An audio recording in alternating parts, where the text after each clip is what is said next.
የተወደዳችሁ ውድ የጌታ ልጆች ከእግዚአብሔር ከአባታችን ከልጁም ከኢየሱስ ክርስቶስ ጸጋና ሰላም በያላችሁበት ለእናንተ ይሁን። ወንድማችሁ ታምራት ኃይሌ ነኝ ከለንደን ዩኬ።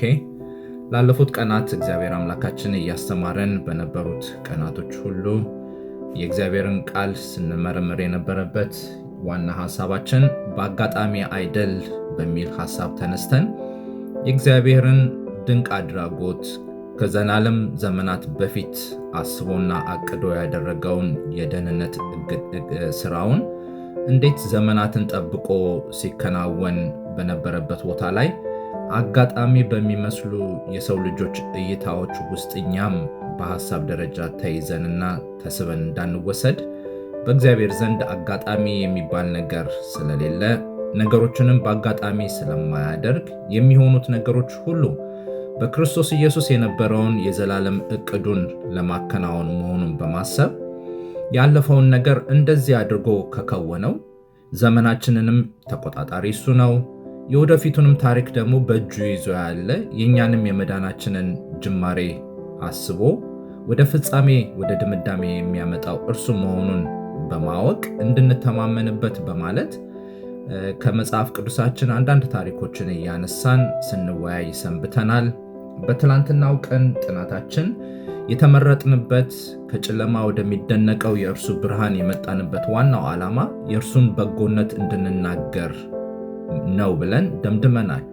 ምክንያት አለው እግዚአብሔር እኛን የጠራበት፣ ዓላማ አለው እኛን ያጸደቀበት፣ ሐሳቡም በክርስቶስ ኢየሱስ ያለውን ሁሉ ወደ እርሱ ለመጠቅለል መሆኑን ከተመለከትን በኋላ እኛ የተጠራ ነው የእርሱን በጎነት ልንናገር፣ ልንኖር፣ በሕይወታችን እርሱ ማን እንደሆነ እንዲነገር፣ ታሪካችንን የቀየረ ሕይወታችንን የለወጠ ወገን ያልነበርነውን ወገን ያደረገን ከወገን ከቋንቋ ከብዙ ነገር መርጦ የራሱ ያደረገን እርሱ መሆኑን እንድንናገር መሆኑን በትላንትናው ቀናችን ተመልክተናል። ዛሬ ደግሞ የምንመለከትበት ሐሳብ የዓለምን ጥበብ ሊያሳፍር በሚል ርዕስ አንደኛ ቆሮንቶስ ምዕራፍ 1 ቁጥር 27ና 28ን ምልከታ እናደርጋለን። እንደቀደመው የእግዚአብሔር መንፈስ በመካከላችን ሆኖ እንዲያስተምረን አጭር ጸሎት እናድርግ።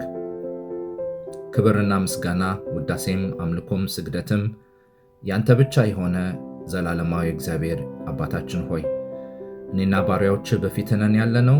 ከቃል አስተምረን፣ መንፈስህን ላክ፣ ልጆችሽ ከኔ የተማሩ ይሆናሉ ተብሎ እንደተጻፈ ከአንተ እንድታስተምረን፣ የአንተን እንድታስተምረን፣ ወደ አንተ የሚያስጠጋንን ነገር እንድታስተምረን እንጸለያለን። ይህንንም የባሪያን አንደበት የሚያደምጡትንም የወዳጆቼንና የወንድሞችና የእህቶቼን ሐሳብና ልቦና እንድትቆጣጠር በእኛ ምርጫ ላይ በእኛ ሐሳብ ላይ አንተ ከብረህ እንድትነግስ እንፈቅድልሃለን። አስተማሪያችን አንተ ሁን። ወደ እውነት ሁሉ ምራን።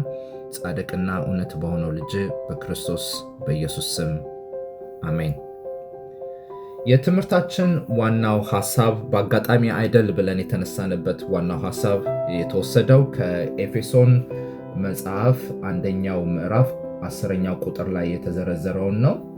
እንደሱን እናንብብና ወደ ዛሬው ትምህርታችን እንዘልቃለን። በዘመን ፍጻሜ ይደረግ ዘንድ ያለው ሐሳቡም በሰማይና በምድር ያለውን ሁሉ በክርስቶስ ለመጠቅለል ነው ይላል። የእግዚአብሔር የዘላለም ሐሳቡ ከዚህ ቀደም አጽንኦ በመስጠት እንደተነጋገር ነው የዘላለም ሐሳቡ እግዚአብሔር መጀመሪያ ስለሌለው፣ እግዚአብሔር መጨረሻ ስለሌለው ያለውን ሐሳቡን በዘመናት ስሌት ውስጥ ተይዘን ያለነውን እኛን ሊያሳስበን ሐሳቡን በክርስቶስ ኢየሱስ በሰማይም ይሁን በምድርም ያለውን ለመጠቅለል ነው ብለን ነው የተነሳንበት ሐሳብ። ዛሬ ደግሞ የምንመለከተው ትናንትና ለምን እንደተመረጠን ዓላማው፣ ለምን ከጨለማ ወደሚደነቅ ብርሃኑ መምጣታችን፣ የንጉሥ ካህናት መባላችን፣ ከወገን ከነገድ ከቋንቋ ተመርጠን የእርሱ ዜጎች ተብለን እንድንጠራ መብቃታችን ዓላማው ምን እንደሆነ ተነጋገርን። ዛሬ ደግሞ የምንመለከተው ለምን እንደዛ እንደሆነ ዓላማው ከገባን ለምንድን ነው እግዚአብሔር ሰው አጥቶ ነው ወይ እኔን የመረጠው? የተሻሉ ሰዎች ጠፍተው ነው ወይ እኔን የመረጠው? ሐሳቡ ከኔ ጋር፣ ውዴ ሐሳቡ ከኔ ጋር፣ ዓላማው ውዴ ከኔ ጋር ፍቅር ነው እንደሚለው መጽሐፍ ምንድነው የሚለውን ደግሞ በዛሬው ጥናታችን ለመዳሰስ እንሞክራለን። እንዳልኩት የሐሳባችን የትምህርታችን መነሻ የሚሆነው አንደኛ ቆሮንቶስ ምዕራፍ 1 ቁጥር 27 እና 28 ነው። እሱን አነብና ወደ ትምህርታችን እንዘልቃለን። ነገር ግን እግዚአብሔር ጥበበኞችን እንዲያሳፍር የዓለምን ሞኝ ነገር መረጠ፣ ብርቱንም ነገር እንዲያሳፍር እግዚአብሔር የዓለምን ደካማ ነገር መረጠ። እግዚአብሔርም የሆነውን ነገር እንዲያጠፋ የዓለምን ምናምንቴ ነገር፣ የተናቀውንም ነገር፣ ያልሆነውንም ነገር መረጠ ብሎ ይለናል ጳውሎስ ለቆሮንቶስ ሰዎች ሲጽፍላቸው። እነዚህ ወደ ክርስትና የመጡ ሰዎች ከአይሁድም ወደ ክርስትና ከአሕዛብም ወደ ክርስትና የመጡ ሰዎች በብዙ የእምነት ውጣ ውረድ ውስጥ የሚያልፉ ነበሩና አሁን የቆሙበት መሰረት ማን እንደሆነ ሲያሳስባቸው እናያለን። ጥበበኞች ነበሩ፣ አዋቂዎች ነበሩ፣ የተማሩ ነበሩ፣ የተሻሉ ነበሩ፣ የበለጡ ነበሩ፣ ያላቸው ነበሩ። ነገር ግን እግዚአብሔር በእነዚህ ሊሰራ አልወደደም። ያላቸው እንደሌላቸው ሊኖሩ አቅም ስላጡ ኢየሱስ ክርስቶስ በትምህርቱ ሀብታም ወደ እግዚአብሔር መንግሥት ከሚገባ ይልቅ ግመል በመርፌ ቀዳዳ ቢሾልከው ይሻላል ብሎ እስኪላቸው ድረስ ያላቸው በዚህ ምድር ላይ ተመጻድቀው በቃኝ ብለው ነፍሴ ሆይ ብይ ጠጪ ለብዙ ዘመን የሚሆን ነገር አለሽ ብለው እግዚአብሔርን ወደ ጎን ስላደረጉት ባላቸው ደስ አልተሰኘም። ጥበበኞች የሆኑትም ደግሞ በእውቀት ከመመካት ውጪ ወደ እርሱ ሊመጡ አልወደዱም። አሁንም በዮሐንስ ወንጌል ላይ ኢየሱስ ሲናገር እናንት መጽሐፍትን በማንበብ ሕይወት ያላችሁ ይመስላችኋል፣ እነርሱ ግን ስለ እኔ ነው የሚናገሩት፣ ወደ እኔ ግን ልትመጡ አትወዱም ብሎ ሲገስጻቸው አዋቂዎችን እናነባለን። ስለዚህ ጥበበኞች በጥበባቸው ሊያውቁት አልቻሉም። የዓለምም ጥበብ ይሁን የመንፈሳዊም ጥበብ በመቅደስ ውስጥ የሚያገለግሉት ምሁራን ጥበብ ቢሆን የትኛውም ጥበብ ሰዎችን ወደ እግዚአብሔር ዳርቻና መድረሻ ሊያመጣቸው አልቻለም። ከዚህም የተነሳ እግዚአብሔር ጥበበኞችን ሊመርጥ በእነሱም ደስ ሊሰኝ አልቻለም። ብርቱ የተባሉትም በብርታታቸው አገራቸውንም ድንበራቸውንም ወይም ደግሞ ለእግዚአብሔር ለመመረጥ ብቁ ሊያደርጋቸው አልቻለም። ጎልያድ እያለ የእሴይ ልጆች ሰባቱም እያሉ የተመረጠው ግን ትንሽ የተባለው ቁጥር ሊገባ የማይችለው እረኛ ተብሎ እዛ ጋር የተጣለው ትንሹ ዳዊት ነበረ። ስለዚህ በአጠቃላይ የጳውሎስ ለቆሮንቶስ ሰዎች እያላቸው ያለው በራሳቸው አትመኩ፣ ለመመረጥ የእግዚአብሔር ሰው ለመሆን ለመመረጥ የሚያበቃ አንዳች ነገር የላችሁም። ምክንያቱም ይህ ነው። ጥበበኞች ነበሩ፣ ግን እግዚአብሔር የዓለምን ሞኝ ነገር ነው የመረጠው። ምክንያቱስ በጥበባቸው እሱ ጋር ሊደርሱ ባለመቻላቸው ምክንያት ሞኝነታቸው ይገባቸው ዘንድ፣ አለማወቃቸው ጥጉ ምን እንደሆነ ይገባቸው ዘንድ። የእውቀት ሁሉ የጥበብ ሁሉ ጅማሬው እግዚአብሔር ነው። እግዚአብሔር ጋር የማያደርስ ጥበብ ሊሆን አይችልም። መጽሐፍም ሲናገር ሳለ የእግዚአብሔርን መፍራት የጥበብ ሁሉ መጀመሪያ ነው ስለሚል፣ ስለዚህ አንድ ሰው ጥበብ አለኝ፣ እረዳለሁ፣ አስተውላለሁ፣ ከሌሎች ይልቅ የመገንዘብ ችሎታ አለኝ ካለ ወደ እግዚአብሔር ካላደረሰው ጥበቡ ሞኝነት ነው። እነሱን ያሳፍር ዘንድ እግዚአብሔር ያልተማሩ የተባሉትን፣ አያውቁም የተባሉትን፣ ያልሰለጠኑ የተባሉትን፣ ከህብረተሰቡ በዝቅተኛ መንገዱ ሰዎች ይመለከቷቸው የነበሩትን እነሱን መረጠ። ብርቱ የተባሉትንም እንዲያሳፍር እግዚአብሔር ያላምን ደካማ ነገር መረጠ። ጳውሎስ በነበረው ችግር ምክንያት ከአንዴም 2-3 እግዚአብሔር እንዲፈውሰው በጠየቀው ሰዓት እግዚአብሔር ለእርሱ ያለው በአንተ ድካም የኔ ብርታት ይገለጻል። ስለዚህ በደካማ ነገር ውስጥ ብርቱ የሆነው እግዚአብሔር የመገለጹ ባህሪ እናያለን። በጌዲዮንም ዘመን ጊዜ እንደዚሁ እግዚአብሔር ከፍልስጤማውያኖች ጋር ጌዲዮን ሊዋጋ ሲወጣ ህዝቡ የወጣው ቁጥር እጅግ አያሌ ብዙ ነበረ። ነገር ግን እግዚአብሔር ይሄ ህዝብ ዛሬ ላይ ድል ብሰጠው ነገ ተነስቶ ጉልበቴ አቅሜ ይህንን አመጣለኝ ብሎ በእኔ ላይ ስለሚነሳ ህዝቡ መቀነስ አለበት ብሎ ቀነሰ። ለጌዲዮን ድል የተሰጠው ያለምንም ውጊያ ያለምንም ጦር ማንሳት 300 የሚሆኑ ሰዎች በእምቢልታና በችቦ ብቻ ነበረ እግዚአብሔር ለህዝቡ ድል የሰጠው። እና በድካማችን ታላቁ የሆነው እግዚአብሔር ይገለጻል። እኛ ስንደክም ብርቱ የሆነው እግዚአብሔር ኃያል ሆኖ የመታየት እድል አለው። ኢየሱስም እኔ ከፍ ከፍ ባልኩ ጊዜ ሰዎችን ሁሉ ወደ እኔ ስባለሁ እንዳለ የእሱ ከፍታ የእኛ ዝቅታ መለኪያ ካልሆነ ዮሐንስም እንደተናገረ እሱ ሊልቅ እኔ ላንስ ይገባል እንዳለው እኛ ዝቅ ባለን ቁጥር እኛ ደካማ መሆናችንን በተረዳን ቁጥር እኛ ያለ እርሱ ምንም መሆናችንን በገባን ቁጥር ኢየሱስም እናንተ ያለ እኔ አንዳች ልታደርጉ አትችሉም ብሎ እንዳለ ዮሐንስ 15 ላይ ያለ እርሱ ምንም ልናደርግ አለመቻላችን ሲገባን ብርቱ የሆነው ጌታ በእኛ ላይ ገኖ ይታያል። እግዚአብሔርም የሆነውን ነገር እንዲያጠፋ ያለምን ምናምንቴ የሆነውን ነገር የተናቀውን ነገር ቦታ ያልተሰጠውን ነገር መምረጡን እናያለን። በዚህ አረፍተ ነገሮች ውስጥ አንድ ቃል እየተደጋገመ መደምደሚያ ሆኖ ሲጠቀም ጳውሎስን እናየዋለን። መረጠ ይላል። ምርጫ ፈቃድን አመልካች ነው። ምርጫ በግዴታ የሚሆን ጉዳይ አይደለም። ፈረንጆቹ እንደሚሉት ውበት እንደተመልካች ነው እንደሚሉት ለአንዳንዱ ሰው ውበት ለሌላው ሰው ውበት ላይሆን ይችላል። ለአንዳንዱ ሰው ጥሩ ስዕል ለሌላው ሰው ጥሩ ስዕል ላይሆን ይችላል። እንደተመልካቹ ነው። እግዚአብሔርም መምረጡን መፍቀዱን የሚገልጹ ቃላቶችን ጳውሎስ ሲጠቀም እናያለን። እግዚአብሔር ተገዶ አይደለም የዓለምን ሞኝነት የመረጠው። እግዚአብሔር ተገዶ አይደለም ደካማን ነገር የመረጠው። እግዚአብሔር ተገዶ አይደለም ምናምንት የተባለውን የተናቀ የሆነውን ቦታ ያልተሰጠውን ነገር የመረጠው። ተገዶ አይደለም። ብርቱ የሆነው ታላቅ የሆነው እግዚአብሔር ይገለጽ ዘንድ ነው። ስለዚህ አጋጣሚ አይደለም በምርጫ ውስጥ የእግዚአብሔር ፈቃድ። አጋጣሚ አይደለም እኔ መዳኔ። አጋጣሚ አይደለም እህቴ ወንድሜ መዳነሽ ወይም መዳነ። እግዚአብሔር አቅዶ ያደረገውን ነገር ነው ያደረገው።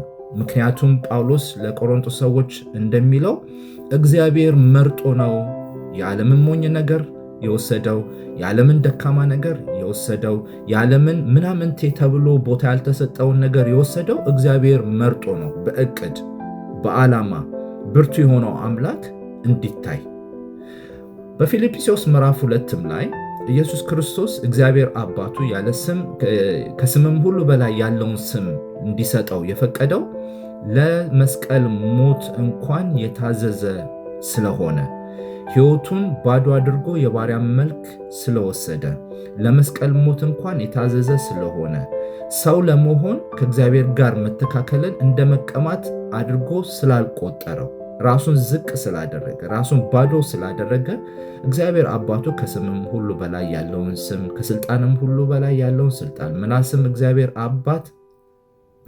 አብ አምላክ መሆኑን ኢየሱስ ክርስቶስም ጌታ መሆኑን እስኪናገር ድረስ ጉልበት ሁሉ ለእሱ እንዲንበረከክለት የፈቀደው መርጦ ስላደረገው ነገር ነው። ምርጫ እና እግዚአብሔር ተሳስቶ አያውቅም። ያው አምላክ ስለሆነ ሊሳሳትም አይችልም። ይሳሳታል ብለንም ልናስብ አንችልም፣ ፍጹም የሆነ አምላክ ስለሆነ። ነገር ግን በምርጫው አጋጣሚን ተጠቅሞ ወይም በአጋጣሚ ድንገት የሆኖበት አስደንግጦት ነገሩ ከሱ እውቀት ውጭ ሆኖ በድንገት ተከስቶበት አይደለም ነገሮችን የሚያደርገው። እግዚአብሔር አቅዶ አልሞ የልቡ ሐሳብ ይፈጸም ዘንድ በክርስቶስ ኢየሱስ ዓለምን በሙሉ በሰማይም በምድርም ያለውን ለመጠቅለል አቅዶ ያደረገውን ነገር እንደዚህ ሲተርክልን ዘመኑን ጠብቆ እናያለን። ከዚህም የተነሳ ጥበበኝነት ቢጎድለን በብዙ ሞኝነት ውስጥ ራሳችንን ብናገኘው ድካም ቢይዘን ብርቱ ሆነን ባንገኝ የዓለምን ምናምንቴ እንዲያጠፋ እግዚአብሔር ያልሆነውን የተናቀውን ነገር መምረጡ ስናስብ በከንቱ እንዳልሆነ እንድንመለከተው ለማለት ያህል ነው። ኢየሱስ ክርስቶስ ደቀ መዛሙርቶችን መምረጥ በጀመረ ሰዓት አሳ አጥማጅ የሆኑትን የሚሸቱትን ከህብረተሰብ መካከል ሊቀላቀሉ የማይችሉ ያልተማሩ ዕውቀት የላቸውም የተባሉትን ሰዎች ነው የመረጠው። ብዙዎች ሲከተሉት ከጉድለታቸው የተነሳ ከህመማቸው የተነሳ ካለመብቃታቸው የተነሳ ከመጋፋታቸው የተነሳ ቢሆንም እነዚህን ሰዎች ይመርጥና ለታላቅ ስራው ለታላቅ ሐሳቡ ሲያሰለጥናቸው እንመለከታለን። ለምሳሌነት አድርጎም አስቀምጧቸዋል። እኛም እነሱን እናነብና መጽሐፍ ቅዱስ እንደሚመሰክርልን ለትምህርታችን፣ ለመገሰጻችን፣ በጽድቅም ላለው ምክር እንዲጠቅመን እንማራለን። እያደረግንም ያለነው ያንን ነው። ታዲያ ኢየሱስ ክርስቶስ እነዚህን ደቀ መዛሙርቶች ከመረጠ ኃይልን ካስታጠቀ በኋላ እንዴት አይነት ስራ እንደሰሩ ግብረ ሐዋርያት ተብሎ የሚባለው መጽሐፍ ወይም የሐዋርያት ስራ ተብሎ የሚባለው መጽሐፍ ከእግዚአብሔር ጉልበት ከእግዚአብሔር ኃያልነት የተነሳ እንዴት አድርገው ወንጌልን ሲያስፋፉ፣ የሰማይን መስኮት ሲከፍቱ፣ ያልታወቀን ምስጢር ሲገልጡ እንደነበሩ እናያቸዋለን። በአንድ ስብከት ያውም ፈሪ ተብሎ ያውም ችኩል ተብሎ ይታወቅ የነበረው ጴጥሮስ እናንተ የሰቀላችሁትን ይህንን ኢየሱስ ክርስቶስን ከሙታን አንስቶ እርሱ ከፍ ከፍ አደረገው፣ ቅዱሱ መበስበስ ያይ ዘንድ አልሰጠውም ዕድል ፈንታ፣ እናንተ የናቃችሁት ድንጋይ እርሱ የማዕዘን ራስ ሆነ እያለ እየገሰጸ የሰሩትን ሥራ እየወቀሰ በተናገረ ሰዓት ሰዎች ልባቸው ተነክቶ አይምሯቸው ወቅሷቸው ሲመለሱ በአንድ ጊዜ እንኳን 3000 በአንድ ጊዜ 5000 ነፍሳቶች ይጨመሩላቸው እንደነበር እናያለን። እነዚህን ሰዎች ታዲያ ስናያቸው ያልተማሩ የተባሉ አሳ አጥማጆች ተራ ሰዎች ናቸው፣ ቦታ የማይሰጣቸው። እግዚአብሔር የዓለምን ጥበብ እነዛ ተመጻድቀው ቀሚሳቸውን አስረዝመው በየአደባባዩ እንዲደመጡ ጸሎትን ከሚያበዙት ጋር እግዚአብሔር ጉዳይ አልነበረውም። ቢመለሱ ጥሩ ነበረ፣ ግን ከእውቀታቸው መብዛት የተነሳ ተራ ሆኖ ዝቅ ብሎ ራሱን አዋርዶ ደምግባትን አጥቶ የመጣውን ኢየሱስን ሊቀበሉት አልቻሉም። ከዛ ይልቅ ግን ያሉት እንዴ ይሄ የጠራቢው ልጅ አይደለም ወይ? እናቱስ እከሌ ትባል፣ ወንድሞችና እህቶቹ በማዕከላችን የሆነ አይደለም? ለመሆኑ ይህንን ሁሉ ዕውቀት ከየት አመጣው ብለው ተሰናከሉበት ይላል። ስለዚህም ሊቀበሉት አልቻሉም። መዘኑት፣ አዩት፣ መረመሩት። ሊቀበሉት ግን አልወደዱም። ለተቀበሉት በስሙ ላመኑት ለእነርሱ ግን የእግዚአብሔር ልጆች ተብለው እንዲባሉ ስልጣንን ሰጣቸው። ዮሐንስ ምዕራፍ 1 እና መመረጣችንን ስናይ በቅተን አለመሆኑን እንድንገነዘብ፣ በሁለተኛነት ደረጃ ደግሞ እግዚአብሔር በአጋጣሚ እንዳልመረጠን ዓላማው፣ ሐሳቡ፣ እቅዱ እንዲፈጸም መመረጣችንን እንድናስብና እንድናጸናው ለማለት ያህል ነው። ያዕቆብ ምዕራፍ 2 ቁጥር 5 የተወደዳችሁ ወንድሞች ሆይ ስሙ፣ እግዚአብሔር በእምነት ባለጠጎች እንዲሆኑ ለሚወዱትም ተስፋ ስለ እነርሱ የተሰጣቸውን መንግሥት እንዲወርሱ የዚህን ዓለም ድሆች አልመረጠንምን ብሎ ይላል ያዕቆብ። ስለ ድህነት ስናወራ የዓለም ድህነት ይሄ ተመንዝሮ ተቀይሮ ተለውጦ የምንሸቃጥቀጥበትን ሀብት ሳይሆን እያለ ያለው ኢየሱስ ክርስቶስ በማቴዎስ ምዕራፍ 5 ላይ በተራራው ስብከት ተብሎ የሚባሉ ድሆች ብፁዓን ናቸው ይጠግባሉና፣ የሚራቡ ብፁዓን ናቸው ይጠግባሉና፣ የሚያስተራርቁ ብፁዓን ናቸው እግዚአብሔርን ያዩታልና፣ ይቅር የሚሉ ብፁዓን ናቸው እያለ ያስተማረውን ድህነት ነው። ድህነት ጠግብ ያለው አለማለትን ጠቋሚ ነው። በቃኝ አለማለትን፣ ባገኙት አለመርካትን፣ ግን ደግመ ደጋግመ ባርከን የሚል ፍላጎትን ባለፈው ቀን እንደተነጋገርነው ዋላ በጠማው ጊዜ ሄዶ ረክቶ እንደሚጠጣ ሁሉ በማግስቱ ቢጠማው ወይ ትናንትና እኮ ሄጄ ጠጥቻለሁ ብሎ አይልም። ጥሙን ለማርካት ድጋሚ ይሄዳል ውሃ ያለበት ቦታ። ልክ እንደዛ ማለት ነው ድህነት። ባለን ነገር በተመገብነው ነገር በቃን ብሎ አለመርካትን የሚጠቁም ነው። ከዚህም የተነሳ ነው ያዕቆብ የእግዚአብሔርን የተስፋ ቃል ወራሾች እንዲሆኑ የዚህን ዓለም ድሆች አልመረጠም ወይ፣ አላዋቂዎችን አልመረጠም ወይ ብሎ እግዚአብሔር በምርጫው ጻድቅ የማይሳሳት ስለመሆኑ፣ በሐሳቡ በምክሩ ጻድቅ መሆኑን፣ ነገሮች ድንገት የሆነው እንደማያስደነግጡት ያሳስበናል እና እምነታችንን በእርሱ ላይ እንድንጥል በዓላማ የተመረጥን በክርስቶስ ኢየሱስ ደም የተዋጀን በዘላለም ሐሳቡ ዕቅድ ውስጥ የታቀድን ለዘላለሙ መንግሥቱ ደግሞ ክህነት የተሾምን ያ ጊዜ ከመድረሱ በፊት ደግሞ እስከ ጊዜው ድረስ ለርስቱ መያዣ እንዲሆን መንፈስ ቅዱስን በማደል ያጸናልን ያረጋገጠልን መሆኑን እንድናስብ ያደርገናል። ማቴዎስ ምዕራፍ 11 ቁጥር 25 በዚያን ጊዜ ኢየሱስ መልሶ እንዲህ አለ፣ አባት ሆይ የሰማይና የምድር ጌታ ይህን ከጥበበኞችና ከአስተዋዮች ሰውረ ለሕፃናት ስለገለጥክላቸው አመሰግናለሁ አለ። አስተዋዮች ነበሩ፣ ጥበበኞች የተባሉ ነበሩ። ግን አንብበውት ሚስጥሩ ሊገባቸው አልቻለም። አይተውት ሊረዱት አልቻሉም። ተሰውሮባቸው ስለነበረ ሊያውቁት አልቻሉም። ኢየሱስ በተወለደ ጊዜ ሊቀበሉት አልቻሉም። የሰማይና የምድር አምላክ ጌታ ፈጣሪ መሆኑን ሊያዩት አልቻሉም። ከዮሴፍ እና ከማርያም ልጅነት በዘለለ ኢየሱስን አምላክ ነው ብለው ሊቀበሉት የሚችሉበት ጥበብ ጎሏቸው ስለነበረ እንዳልኩት መጽሐፍም እንደሚያረጋግጥልን የጥበብ ሁሉ ጅማሬው እግዚአብሔርን መፍራት ስለሆነ እግዚአብሔርን ካልፈራን ጥበበኞች ልንባል አንችልም። ምናልባት በምድራዊ ዕውቀት አንቱ የተባለልን የተከበረ ቦታ የያዘን ብዙዎች የሚያዳምጡን ብዙዎች እኛን ለማዳመጥ የሚፈልጉ የሚጓጉ የሚተለተሉ ሊሆኑ ይችላሉ። መልካም ነው፣ ክፉ ነገር አይደለም፣ ግን እግዚአብሔር ጋር አያደርስም። ታዲያ መጽሐፍ ቅዱስ እንደሚናገረው ሰው ዓለምን ሁሉ ቢያተርፍ ነፍሱን ግን ቢያጎድል ምን ይጠቅመዋል? ሰው ስለ ነፍሱ ቤዛ ምን ዋጋ ሊከፍል ይችላል እንዳለ ጥበበኛ በምድር ሆነን አንቱ ተብለን በምድር ግን የእግዚአብሔር ደጅ መድረስ የታቀደልን የታሰበልን የተፈጠርንበትን ዓላማ ጥግ መድረስ ካልቻለን ምን ዋጋ አለው? ሯጮች ሮጠው የሮጡበትን ዓላማ ማከናወን ካልቻሉ፣ ሮጠው መጨረስ ካልቻሉ፣ የሚታገሉም ታግለው ማሸነፍ ካልቻሉ መታገላቸው ቁም ነገር የለውም፣ መሮጣቸውም እንደዛው።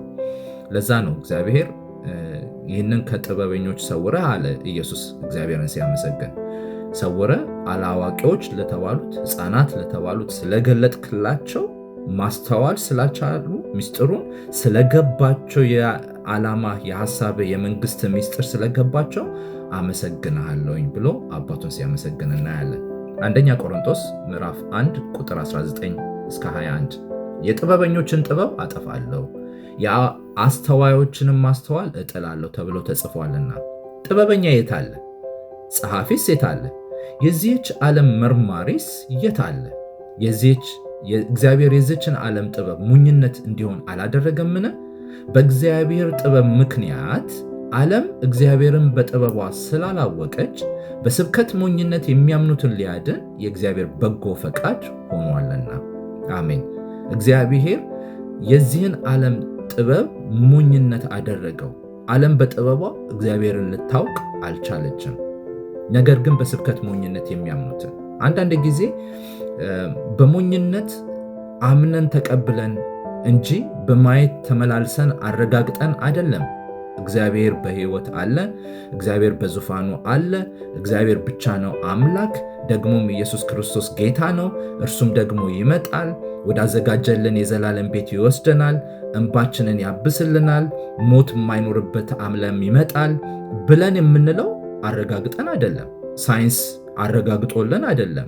ፍልስፍናው አረጋግጦልን አይደለም። በእውቀታችን ተጠበን ደርሰንበት አይደለም። ምናልባት እንደ ጳውሎስም ደግሞ ተነጥቀን ሄደን አይተን አይደለም። ግን በተሰበከልን ስብከት፣ በበራልን ብርሃን፣ በተገለጠልን ጥበብ አሜን ብለን ተቀብለናል።